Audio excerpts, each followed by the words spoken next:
Hello and welcome to this week's episode of Crimepedia podcast. This week I'm your host, I'm Cherry, and with me is my partner in crime. As always, it is Morgan. Hello, hello, hello. So, how has your week been? Uneventful. It is another week in the middle of winter. Oh, so by the time this episode goes out, Valentine's Day would have come and gone. Nathan will be back to not being in love, and the florists will be full of cash. So expensive. Valentine's Day flowers are crazy money. Yeah, it's insane. Yeah, wait till the day after, and then they all go down in price. You get the same flowers, half the price. I know.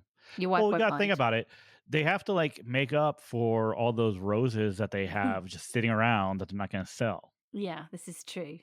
Instead of buying your partner in crime a big bucket of roses or chocolates, save your money and buy them a CrimeCon ticket.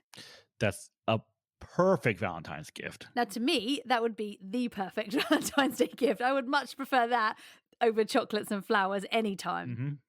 This year, we have obviously 2 CrimeCons going on. We have CrimeCon UK. In case you haven't heard about it, this is the second year of CrimeCon UK.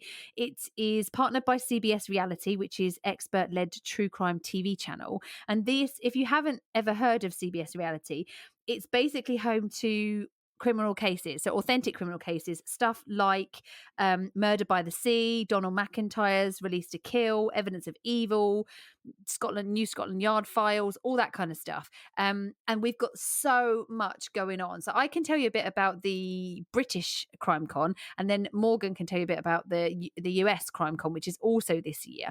Now, there's tickets on sale, and this year the UK one is the 11th and 12th of June, and it's at St Paul's in London, at the Leonardo Hotel, and you can get yourself tickets by going to crimecon.co.uk. You can see everything that's going on. You can see all the speakers. You can see all the people that are there. And when you get to the ticket part, you can put in the code Crimepedia and you'll get 10% off of your ticket price. There's so much going on. There's over 50 hours of content. You can meet other people that are into true crime. You can meet people like Colin Sutton. You can meet people like Dr. Shaham Das, who's a psychiatrist. You can meet other podcasters. You can also meet us and have just an amazing weekend with people that are of like mind. And if you're going on your own, there are little meetups where people will arrange to sort of kind of meet in a group so that you're not all by yourself. So you've got other people to like hang out with and stuff. So that's quite a cool thing to do. Absolutely. Yeah. And prior to that, what is it? It's in April. Yeah. So April, what is it? I don't know. 29th, I think it is. Yeah, April 29th through May 1st, we have CrimeCon here in the United States in Las Vegas, Nevada. And once again, you can use our code Crimepedia at checkout to get a discount. And they're starting to announce some of the guests. I know Chris Hansen's going to be there. So Chris Hansen, well, he's been on multiple shows. I think he's best known as to catch a predator fame. Okay. There's loads of people going to be there. We will be there, of course. We will, yeah. We have other podcasts, such as our favorite True Crime Garage will be there, like always. Yeah. So if you want to meet us, you want to meet some of your other favorite podcasters, you want to see some great speakers, definitely check out CrimeCon. Definitely. And like we said, use our code. You can get yourself a discount, which will save you some money, and you get to meet loads of different people, which is always good fun. It was really good fun here in the UK, and I can't wait to come over and experience the US version of CrimeCon. It's going to be really good fun. It will be a lot of fun. Okay, so also, if you are going and you want to get yourself some merch to wear, so if you are a Crimepedia fan and you want to wear some Crimepedia merch, you can go to our merch store, which is at our website, which is crimepediapodcast.com. There's loads of T-shirts on there, probably most of which we'll be wearing while we're there. You can grab yourself some merch from there, and then you can also support the show. So thank you very much for doing that as well. Absolutely.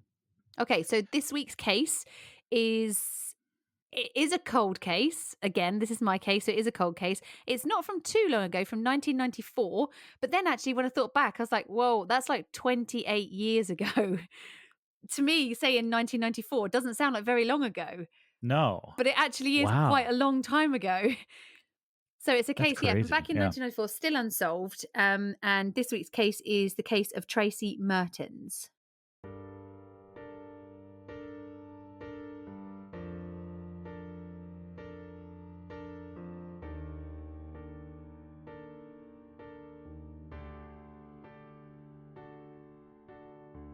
Imagine being abducted from your home by two men, being bundled into a car and driven miles away, not knowing where you're going or what your fate will be.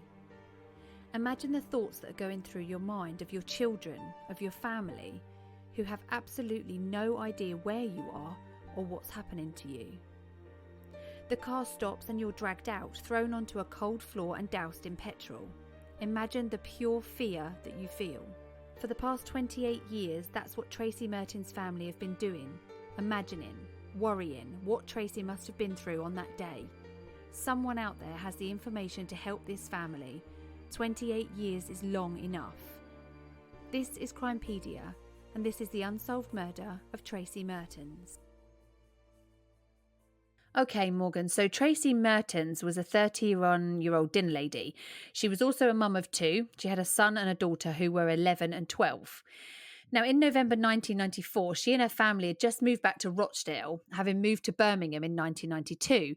Now, she was in a relationship with a man called Joey Kavanagh, and their relationship they'd been on and off since they were teenagers, but their relationship wasn't always a good relationship. Tracey's sister Sharon has said that their relationship had started to fall apart back in the summer of 1994. Tracey had left Joey, come back to Rochdale, and was with the kids, staying with another one of her sisters for a few weeks. And while she was home, she was acting really weirdly. She was acting like she was frightened. She said that she didn't want Joey to know where they were. She taped up the letterbox, the windows, and taped the curtains down so that they wouldn't move. Oh. And her sisters reported that she was acting like really strange. However, she did go back to Joey, back to Birmingham, and they stayed there until they had all moved back to Rochdale later that year in the winter. So this is kind of like, it was a bit confusing when I was reading through this, because when you read the police reports and you read the newspaper reports, it's kind of like they're backwards, forwards. But to make it more simple to understand, they were originally from Rochdale. They moved away to Birmingham. Then they moved from Birmingham back to Rochdale. So that's it, really. That's the easiest way to just explain it. So on the evening of December 22nd, 1994, Tracey went back to their former home, which was in Cattle's Grove in Birmingham. Okay. Because they had moved to Rochdale, but she actually went home, back to the old house. Now, the visit was a surprise for her family because she hadn't told anyone that she was going back there. Apparently, she planned on picking up some belongings, picking up the family's benefit books, and to do some financial paperwork and pick up some paperwork. And I get the impression from reading through things that they left pretty quickly from Birmingham to go back to Rochdale. So much so that she still had the keys to the old house. So she went in, picked up all these bits and paper and stuff that she needed, because and I understand that she wanted to get Christmas presents for the children. And I've since watched an interview with her daughter who said that there wasn't any decorations in the house at the time because they'd literally just moved and moved back to Rochdale. So there was nothing in the Rochdale house decorated for Christmas. And we're talking like right on Christmas. Okay. The police believe that Tracey's original plan was to return to Rochdale the same day. So go up to Birmingham, get the stuff, and come back to Rochdale. But something happened while she was up there, and she ended up staying overnight at Joey's sister's house, which was nearby. In Birmingham. In Birmingham, yeah. And Rochdale is not, is that it, like near Birmingham? It's not far. How far are we talking about? It's not far. Okay. So she ended up going back and leaving Joey and the kids back in Rochdale, and she went back to the house, which I thought was a strange thing to start off with. So they're living in Rochdale. She's gone back to Birmingham to their old house to pick up paperwork. And then she was supposed to be coming back to Rochdale. So when on the 23rd of December, she went back she was in the old house, and we don't know for definite why they had moved from Rochdale to Birmingham in the first place. So why they left their home and went back to Birmingham, we don't know why they did that. Okay. Am I confusing you? Yeah. Okay. Let me make sure I have this right. Okay. Originally from Birmingham. No, originally from Rochdale. Originally from Rochdale. Yeah. Went to Birmingham. Yes. Moved back to Yep. was it Rochdale? Yeah, moved back to Rochdale. Yeah. Okay, so they're living there currently. Yes. She goes down to Birmingham to get paperwork. Yes. Joey's at the home in Rochdale. Yes, with the kids. Mm-hmm. We don't know why they moved to Birmingham. No. And then decided to move back. Yes. How long have they been back in Rochdale? I don't know if this is important to the story at all. Yes, it is. 5 weeks. 5 weeks back in Rochdale. Yes. Tracey's currently still in Birmingham. Yeah, she only went up there just to get some paper. She's supposed to be coming back the same day. Okay. All right. Okay. So it's just a quick trip back to the old house to pick up paperwork that they forgot. And she was supposed to be coming back the same day, but something happened. She got delayed. And so instead of traveling back the same day, she stayed at Joey's sister's house. Okay. Now, in the 5 weeks between them moving from Birmingham back to Rochdale, the Birmingham house was vandalized. Okay. And somebody had sprayed the word death on a downstairs window of that house. So could that be the reason that they left? Because they were being terrorized there and they decided to leave quickly, which would explain why they've got no Christmas stuff with them, why they've got nothing when they moved home. Okay. So according to Tracey, she had been at the Birmingham home, which is the Cattle's Grove house, for about 10 minutes. And there was a knock at the door. This was around midday. She thought, okay, that's weird. She answered the door and 2 black men burst in and shouted, "Where's Joey?" She was obviously really frightened. She refused to say where Joey was. So they grabbed her, blindfolded her, and bundled her into their car. Okay. Okay. Go on. No, this isn't okay. I know we're just starting the story, but this is already insane to me. Yeah. If they've been gone for 5 weeks from this house. Yeah. After 5 weeks, you go, oops, I forgot to get some paperwork. Yeah. I left it. Yeah. Now I'm going to go back and get it. Mm-hmm. I'm here for 10 minutes and then someone happens in that 10 minutes to notice my car there. Yeah. Okay. It's strange, isn't it? I'll wait for the rest of the story because right now, this is really weird. Okay. Yeah. Well, they blindfolded her. They bundled her into their car, which was a yellow older model Ford Escort car, and they drove her away, believing to be that they drove north. Now, at the small village of a place called Eton in Cheshire, which is around 65 miles away, so about an hour away from where she was taken, the 2 men then dragged Tracey out of the car at a church called Christchurch. Now, from where you would park your car at Christchurch, they took her up some steps, along a path, and then to the door of the church. They threw her to the floor and they poured petrol on her and set her alight. What? I know. She was alive when they did this. So she was alive when they set her on fire. They then discarded the petrol can and ran, just ran away. Now, Tracey was then found at approximately 4:10 in the afternoon by a passerby who found her crying and crouched down on the steps to the entrance to the church. Ambulance, can I help you? Could you get an ambulance out to Eton Church? What's the trouble there? There's a girl that is naked, looks as if she's been set on fire. Oh my goodness. Don't worry, we'll get somebody to you. Now, she was still alive when he found her. She was crying and she had crawled from the door of the church all the way down the path to the front of the church to some steps to try and get someone's attention. The petrol can was still discarded back up by the church door and her injuries were horrific. She had sustained 95% burns to her body. Miraculously, she was still alive, and she was able to talk to the police, giving them pretty much all of the information that they actually have today. Now, when she got to the hospital, she was that badly burnt that doctors even struggled to find a blood vessel to give her medication at hospital. Her injuries were absolutely horrendous. Yeah. So police were able, in the 12 hours after being admitted to hospital, Tracey was able to give them a full account of what happened. She was very detailed, despite being, 95% burns on somebody. Oh, Is just, I mean, it's crazy. The pictures of her are just awful. And she gave this painstaking account of everything that happened with so much detail that the police were able to use that to then go and investigate this. Now, Tracey had said that her attackers had Birmingham accents, but they spoke to each other in a foreign language. Now, they've now identified this foreign language as probably patois, which is a dialect that's used in Jamaica. I'd never heard of that before, but I went and listened to some examples of it.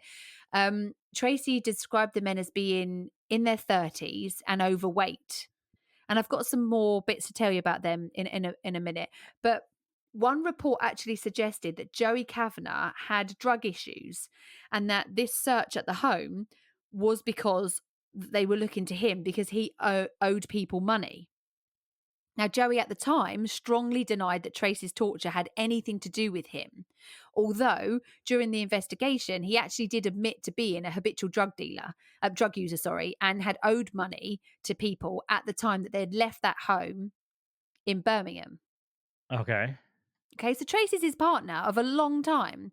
Yeah. And he doesn't seem to give any information as to who could be responsible for this or who he owes money to. But the fact that he is like adamant that this has got nothing to do with him, though he's the one with the drug problem and he's the one that owes money to people. Okay. So he knows who he owes money to. Doesn't say who he owes money to. No.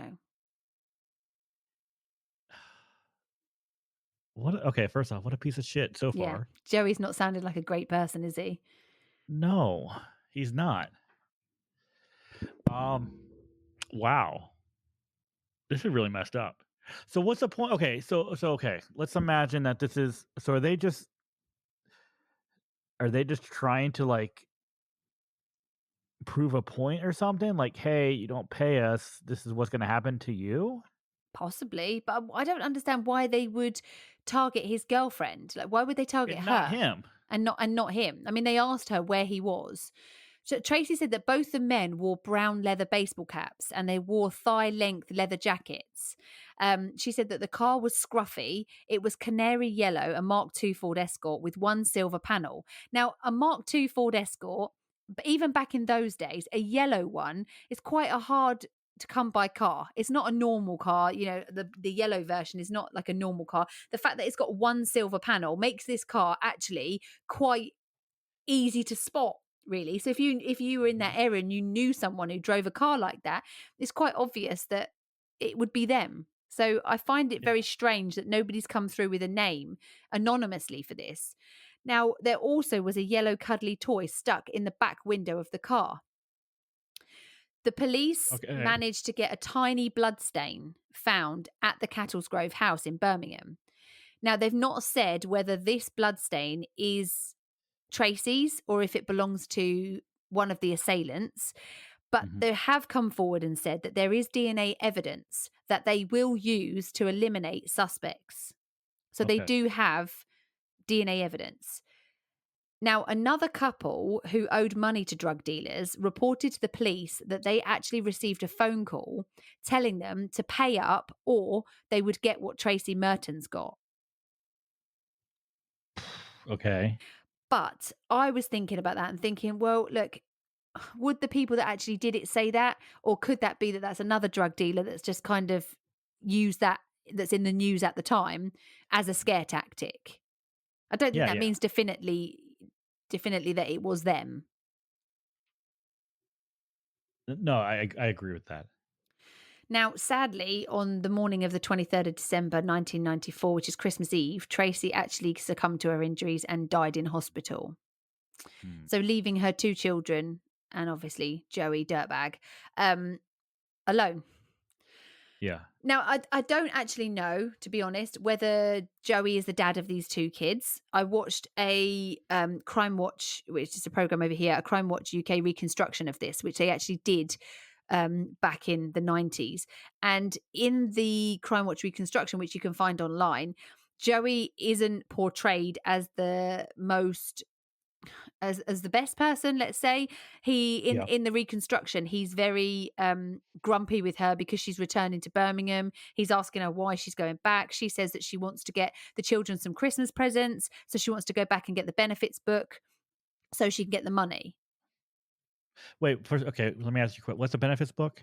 So when people are not working, they're usually given some kind of benefit, so like an out of work benefit. So you would go down and you would take your book down and they like stamp it and they would give you money to help your family whilst you're not working, kind of thing. So this is something that you would definitely want and something that you wouldn't wait 5 weeks to go and get. No. But if you were frightened to return to the house, that's the only way you're going to get that money. So if you were frightened to return and you didn't want to return, eventually they've got to the point where they've not got any money. And she's like, look, I'm going to have to go back and get it. That whole thing is very, very strange to me. But listen to this. I mean, so she stayed in Birmingham with Joey's sister, right? Yes. That's what you said? So Joey's sister lives in the area. Yeah. If this is something that you need, yeah, and you're afraid to go back to the house, can't you ring up Joey's sister and say, "Hey, can you get the benefits book for me?" Well, if she's got keys, if she has keys, or you go if you have to go down there, say, "I'm really afraid to go to this house. Here are the keys. Could you go for me? Go for me and get it." Yeah. And this is once again, you don't wait 5 weeks for. No, and that's what I find really strange. It's a really strange. I find that quite strange. I mean, every report that I've said, report that I've read says that there was this 5 week. They'd been back in the 5 weeks that they had been back. The house had been trashed. But also, the other thing that I thought was quite weird is that she's still got the keys 5 weeks later, and the house is still empty. Do they? Is this this is one I want to know too? Is this a house that they actually own? I don't think they own it. No, I think they must rent it. And in which case, the landlord? Yeah, exactly. Like, hey, give me my keys. Yeah. Or if it's like a council house, which possibly it could be, usually you hand the keys back to the council before you move on. Well, but from the reconstruction, when you look at the Crime Watch reconstruction, she goes into the house and there's still her belongings in the house. So some of her belongings are still there. They've still got cups in the cupboard. So that's also, they've obviously left quickly. And whether they've not told them that they've left. If it's a council house, do you have like a yearly lease on it, or how does that work, or is it like month to month? So is it possible that they still had possession of the house for that 5 week period of time before it would have been taken back by council or whatever? Yeah, possibly. I mean, usually a council house is allocated to people who are of low income, so you have to be below a certain amount of income. And if they have a benefits book, I would imagine they probably fit that, right? Yeah, exactly. And so, but then usually you sign up and you normally stay on that. You can stay there. I mean, even then, I suppose if your wages go up, you should really tell them that you can afford now. But people don't. People stay in council houses for years, and really the council don't get you out for any reason. So you kind of just stay there. So I'm wondering whether they've moved up to Birmingham, things aren't working out, and they've just left quickly. And they haven't said anything to anybody because they've just quickly left. And maybe it's in the process of being taken back, or I don't know. Maybe they would just stop paying their rent and then they would come and find out that they're not there anymore. And it seems like it was a quick move back. They left Birmingham very quickly. I mean, it has been 5 weeks. So let's say that they missed payment, 1 month of payment or whatever. Yeah. Okay. Maybe. Yeah. Then maybe they still have possession of it. That's that makes right. Sense. Well, she's still got keys and some of their belongings are still at the house. I mean, obviously, like their paperwork's still there, which is maybe they were going to go back and clear it at another time. I don't know. But I mean, still strange. It's still strange that she's there for 10 minutes? Yeah. And someone turns up. So either someone's watching the house or it's someone in that general, that neighborhood who has, that can see, oh, there she is. Go. Yeah. Go and get her. I mean, but also, why did she go back and not Joey? I mean, why did he let his girlfriend go back to the house? If they were frightened, why let her go back? Why not let her stay with the kids, and why not he go back and get the stuff that they need? That's a good question. Because that's another thing I also thought was a bit odd. Like, why let her go back to somewhere that you're potentially, because we don't know why they came back. We don't know why they left Birmingham to come back to Rochdale. And obviously her sister had said that in that summer before they moved back, she had left him and she was frightened. She was taping up the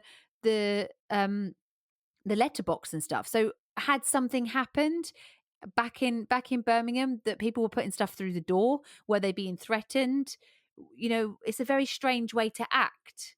Mm-hmm. This is another thing that I've been thinking about. I'm very much of opinion that there's specific reasons for things like where you're leaving a body, right? Mm-hmm. Yes. So I ask myself, why Eaton? Yeah.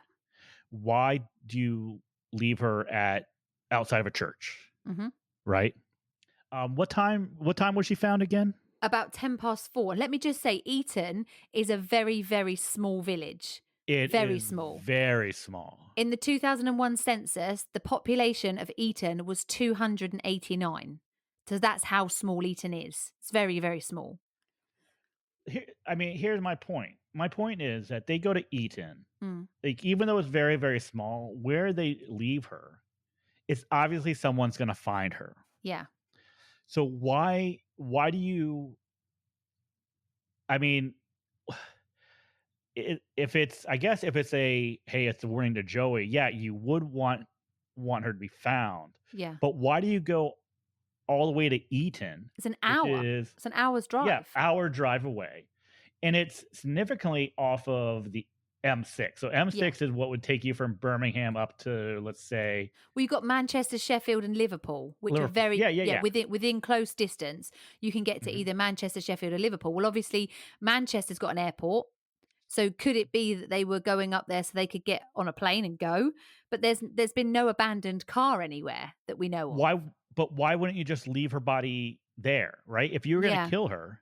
Yeah. Why don't you leave her, if you're going to burn a body, why don't you do it right there, then and there? I looked up like gang retaliation. I looked up the normal things that is not normal, but the frequent things that gang deaths, the way that they are settled and the way that they are warning people.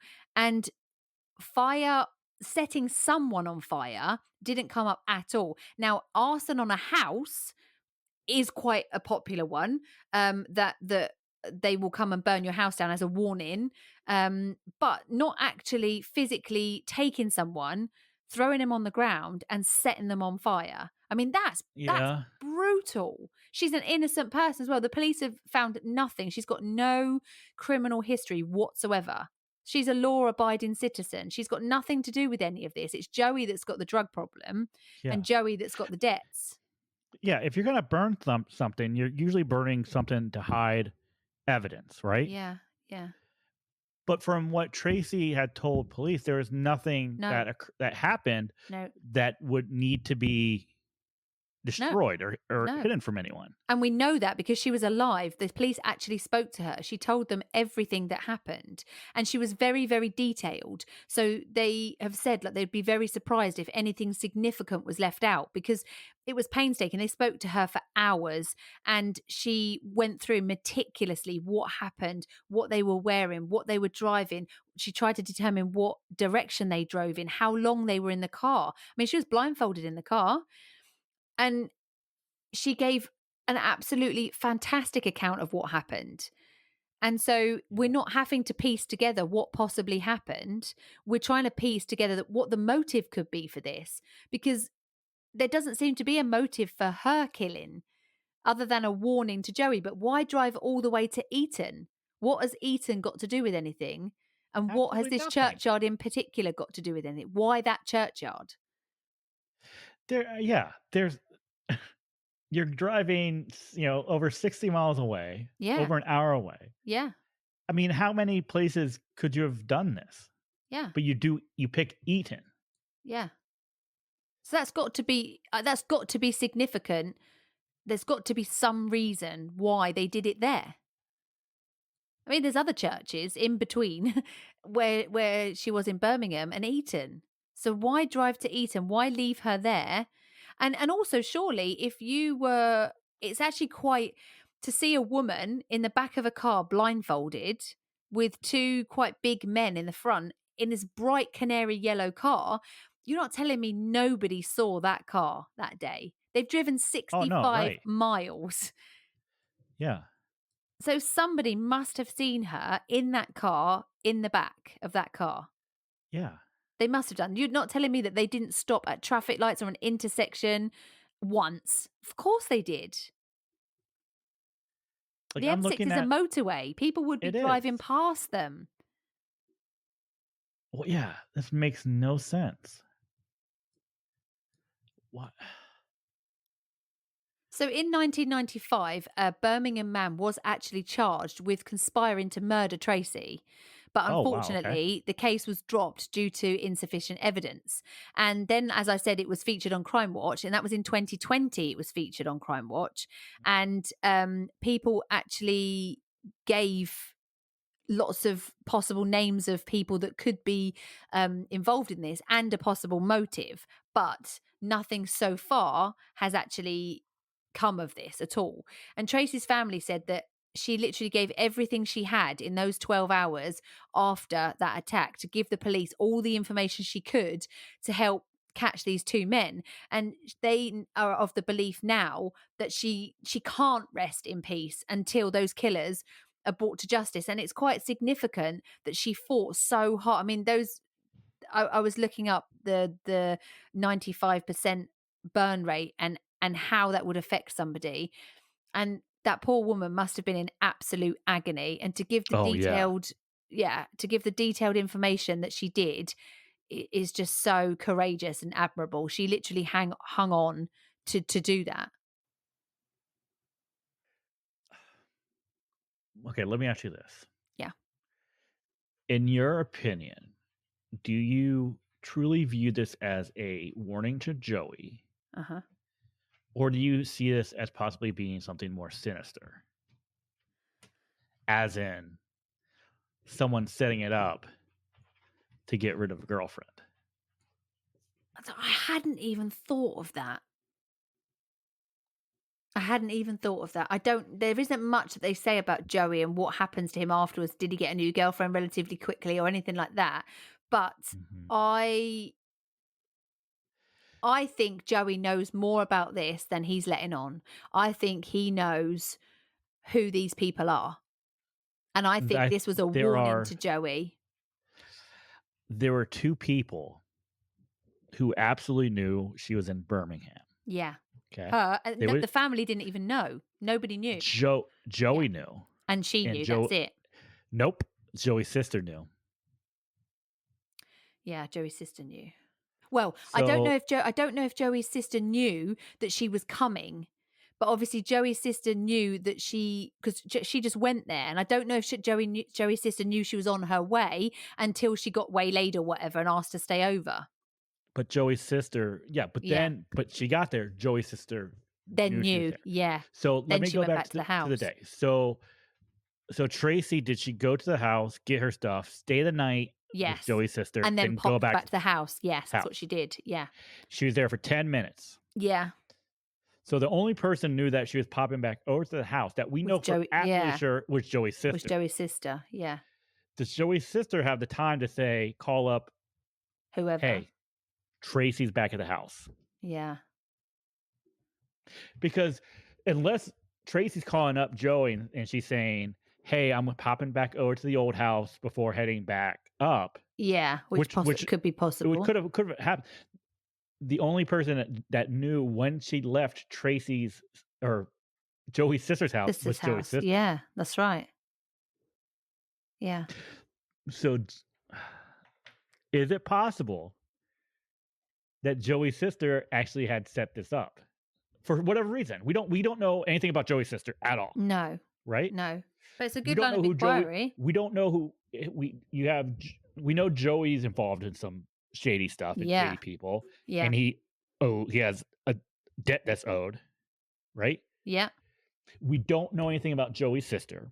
We don't know about who she's involved with. We don't know what her relationship with Tracey is. No. It seems like it at least is okay from Tracey's point. If she's staying a night with her, she's at least okay with her and she trusts her. She's not worried about her. No, that's right. But we don't know if there's anything else going on with the sister. No. That's right. I mean, we don't know if Joey's sister's a drug user. We don't know if Joey's sister's got debts that she needs to get wiped clean, like her brother. You don't know. I mean, the first thoughts that I've got is that it's Tracey who's saying that the men said, "Where's Joey?" when they came into the room. So that's from Tracey. They kicked the door in. She opened the door. They kicked the door in, pushed her backwards, and shouted and screamed, "Where's Joey?" And she refused to tell him where she was. And so then I thought, okay, maybe they just scared her. They would just scare her. But they didn't. They drove her an hour away, which they weren't just driving. I mean, the thing is, we also don't know what they were talking about whilst they were in the car because they were talking it in a different language. So they could have been, where the hell are we going to go? Just keep driving. We'll sort this out. Now what we're going to do with her? Why did you put her in the car? You don't know, do you? Because she can't tell us what they were talking about because they were talking in a different language. But I mean, the guys have got a Birmingham accent and they speak a Jamaican dialect. So I wonder what the statistical value of that is in Birmingham. Is that a thing? Is that there are communities that will speak with that? Would it be that it's something that's unusual? I'm not quite sure. If you're going to be driving to Rochdale, would you be taking M6? I'd need to look at the map and see where I could possibly because it's the M. Yeah, so you probably would. It's the major motorway, so yeah, you would take the M6 unless you wanted to go country lane back roads. But usually you take the most direct route because it's like if they have Birmingham accents, right? Yeah. Why are they driving towards that Manchester, Liverpool area? Yeah. Why have they driven there? Why? What's that significant? Why did they go to Eton? To this quiet little country place that's got not very much more in it than a church and a tiny little community. Why take her there to that particular church? It makes no sense. It doesn't. Now, there's a £30,000 reward for her as well. There's a £30,000 reward. Nobody has come forward to claim that at all. I mean,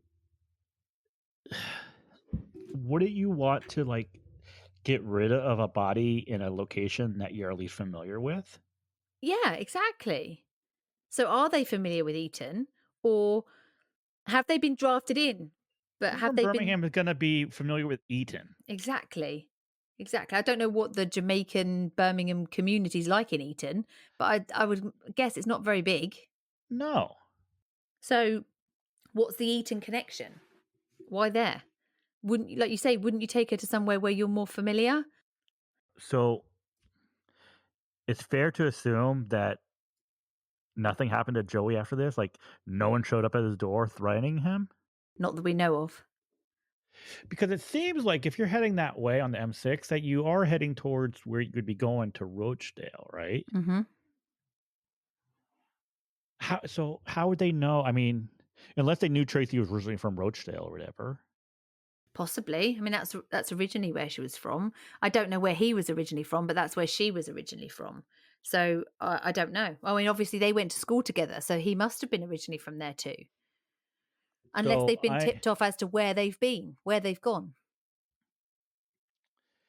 I mean, yeah. And here's the thing too. Where's Joey? Okay.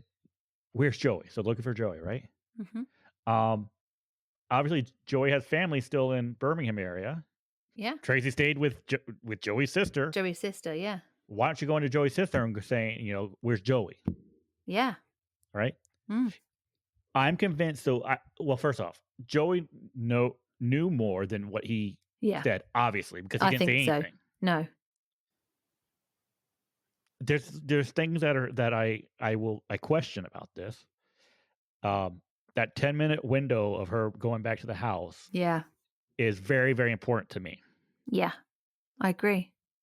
Because someone had to have known that she was there for that very short she was window. Popping back. And they show up. And if they've been gone for 5 weeks, obviously, let's say someone is staking out the house, they're going to know, okay, we haven't seen them for weeks now. They're gone. They're gone, yeah. What are the chances? The chances that you go, you know what? I know they've been gone for 5 weeks, but let's give it one more try to see if they're there. Yeah, of course. You're right. And 10-minute window, and there she is. You're absolutely right. I mean, is it possible? Yes. The likelihood is very, very small that something like that actually happened. Could it be that the neighbors, I mean, you've seen the house. I sent you a picture of the house. It's got neighbors very, very close. So could it be that she's gone in and the neighbors have rang whoever and said, she's here. She's back. And yeah. They get there. Could it be that somebody's on the lookout like that? It could be. But somebody's tipped them off. They're not just by chance traveling past and see her in the house. No, absolutely not. That somebody has tipped them off that she's there. So there's more people in this investigation than straight away it seems. Yeah, you're absolutely right. You're absolutely right. But it seems to me that the whole situation with Joey, she left him in Birmingham and came back to Rochdale with her children. And then she took them back. She went back. And they all moved back to Rochdale. So she must have left there must be a reason she left. Her sisters have said that she was acting strange. She was taping down windows, taping up letterboxes, acting really weird, not letting the kids out of her sight, didn't want Joey to know where she was. So what's Joey been up to? What is it he's been up to? Okay, he owes money to people, but for what? Is it just drug debt, or is there something else going on? I've read things that people have said about her, that she absolutely adored her children, and I've seen some really sad interviews with her children since that say how much they've missed their mums. I mean, it's 28 years the family have been without her, and all those milestones that her children have experienced without her. That's a long time for a family to be suffering. Now, I read that Detective Inspector Kate Tomlinson, who actually leads the case, she made a statement to say that Tracey met a violent and horrific death at the hands of her killers. And this is, quote this, she was brave and told detectives as much as she could before she died. The information was vital for the investigation team at the time, and numerous lines of inquiry were pursued. Now, over the years, we have renewed our appeal, and thanks to a number of people that have come forward with information, we have carried out extensive inquiries, but nobody has ever been charged with Tracey's murder. Now, somebody must know who vandalized the property in the first place. Somebody must know who sprayed stuff on there. They must also know who drove that very distinctive car. All the police need is a name. Now, they also have DNA to exclude people, but that DNA can also catch these perpetrators. And I don't understand how you are in this day and age where you can give information anonymously. I don't understand why no one has come forward with any information whatsoever that they could pursue. Yeah. There's got to be. These two guys were early 30s, dressed in leather jackets, knee-length leather jackets, both had baseball caps on. They drove a very distinctive car with one silver panel, a canary yellow car, one silver panel. That sticks out for me. I think locally you would know that car. People know who drove that car in their area. And it's not just the family that have been suffering all this time either. The man that actually found Tracey in the churchyard suffered from such extreme nightmares and terrors that eventually he had to leave the parish. He had to move away because he couldn't face walking past the church anymore. I mean, it's a horrific way to hurt some. I mean, they didn't like beat her up and render her unconscious and then do that. They set her like while she was alive. Yeah, I know. Why her? And why that way? They obviously meant to kill her. It wasn't that they set her alight thinking she'll be fine. It was an obvious act that they did. So why? Why that? Why set her on fire? Why leave her in Eton? Why drive an hour away? There's got to be something that connects these people to this area. Yeah. I don't believe that it's just a random area that they've just pulled into. No, absolutely not. Absolutely not. And all it takes is for somebody to phone up anonymously from a phone box, even phone up from a phone box, give the name of these guys, so that the police know who they are at least, because then at least they can start trying to build something around them, get them in for questioning, take their DNA. If their DNA matches, voila. If it doesn't, you move on and you start again. But as we know, it's not that simple. But I think it is simple. Just give them a name. I'm curious as to, unless Tracey just stayed completely out of Joey's drug habits, that she'd have no idea like who these guys would have been. She didn't recognize them. She didn't know who they were. She says that she didn't know who they were. She saw them when she opened the door, which is why she could describe them so well. But she didn't know who they were. All she knew is that they asked, "Where's Joey?" But I haven't been in a criminal gang. I haven't done that. But why wouldn't they just hold her there and say to her, "Phone Joey and tell him to come here because we've got exactly.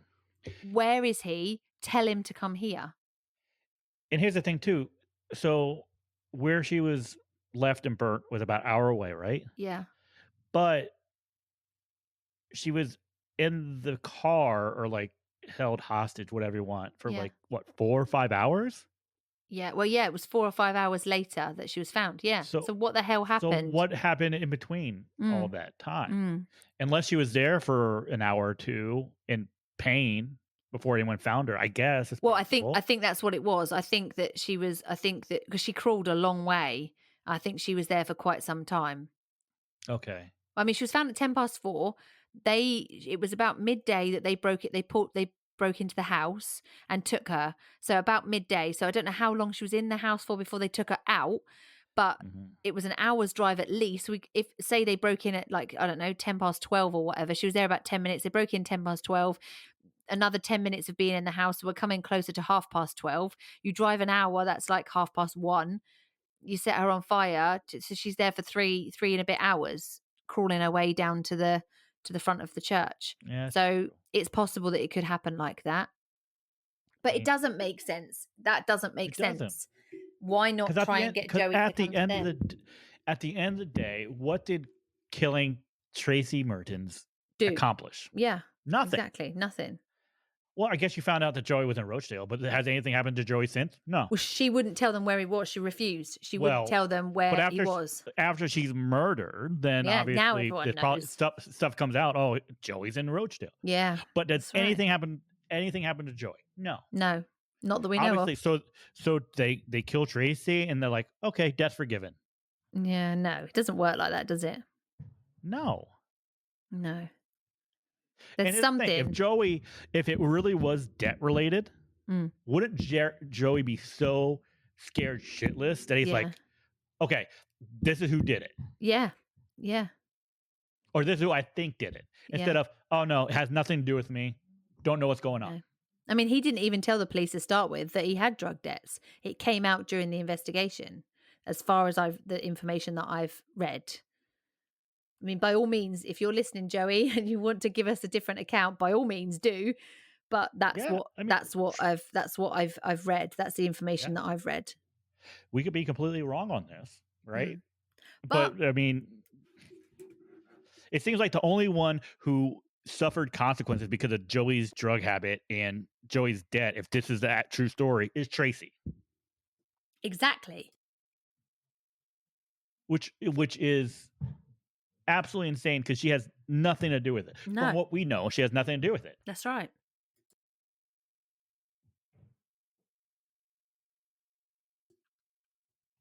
So I have no idea. No. I have no idea.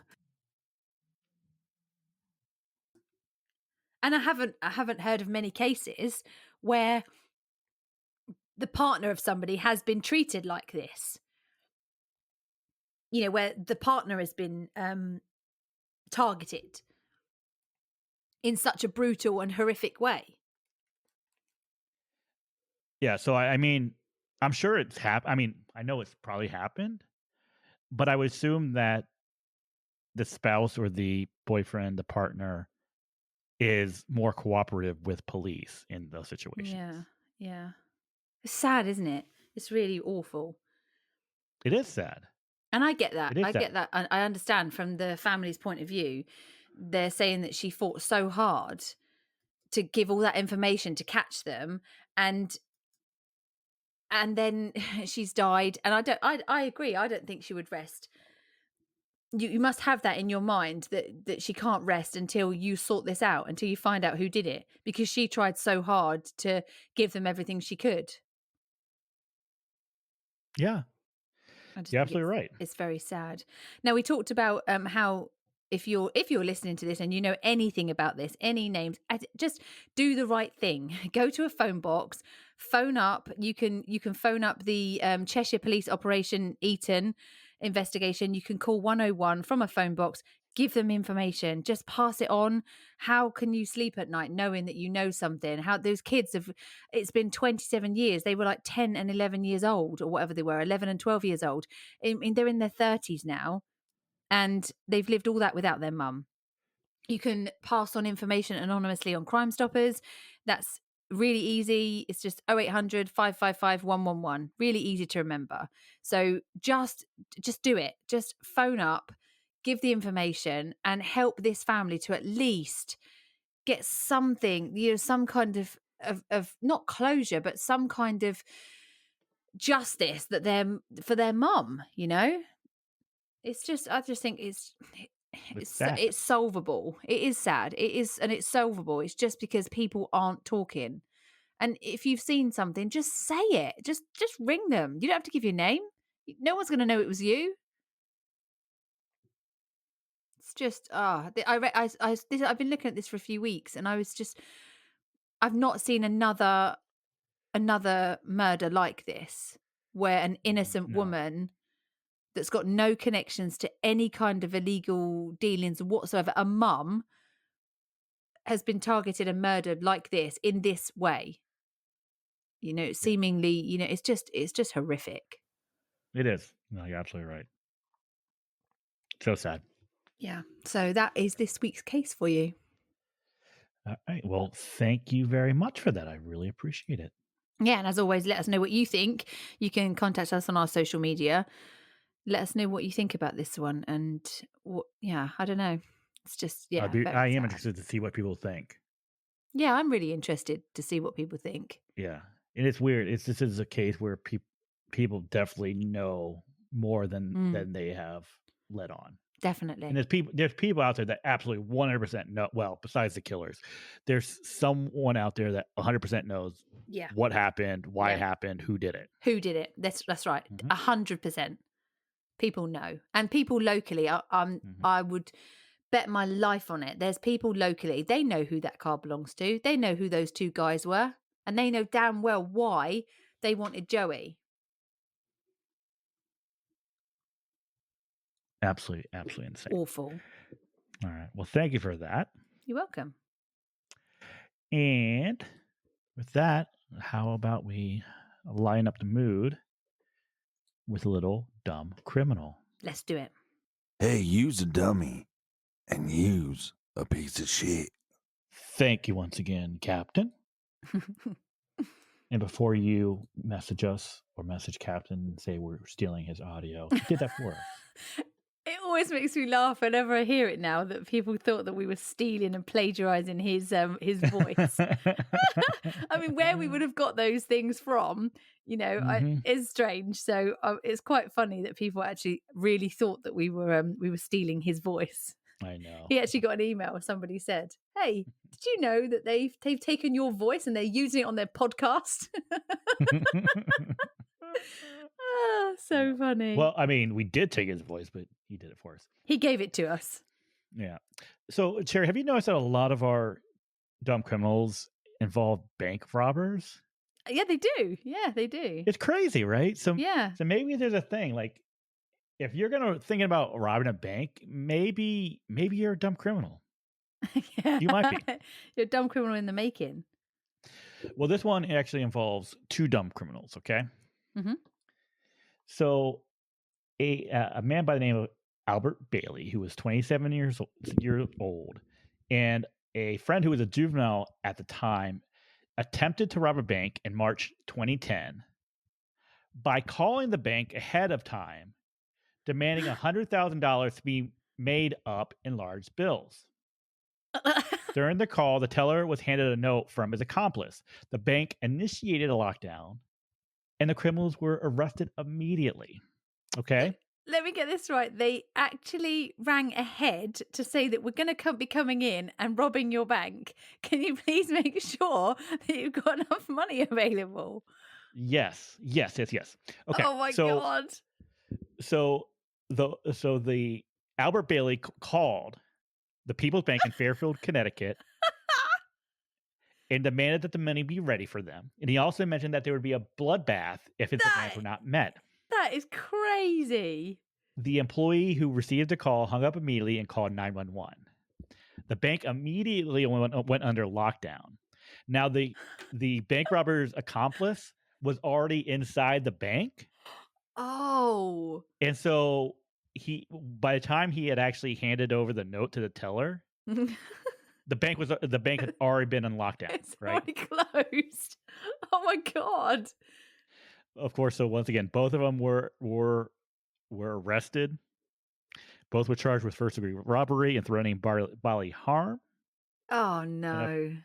And of course, police officers reported that they had a good laugh on the calling ahead aspect of the robbery. That's crazy. Oh, they are definitely dumb criminals. Definitely. What even makes you think that that's a good idea? That's the dumbest thing I've heard. Yeah, like, hey, I'm about to rob your bank. I need $100,000, large bills. I'll be there in 5 to 10 minutes. Yeah, that's right. Be ready for me. Don't do anything stupid or there'll be a bloodbath. Yeah. Okay. Come on in. Oh, I bet they had a really good laugh about that down the police station. I bet they did. Oh, unbelievable. Yeah.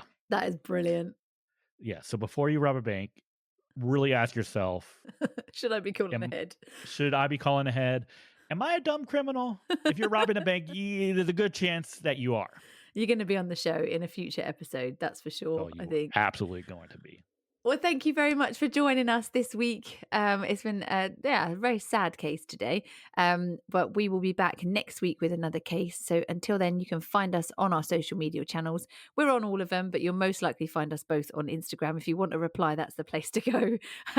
We will see you next week. So for now, be nice. And bye.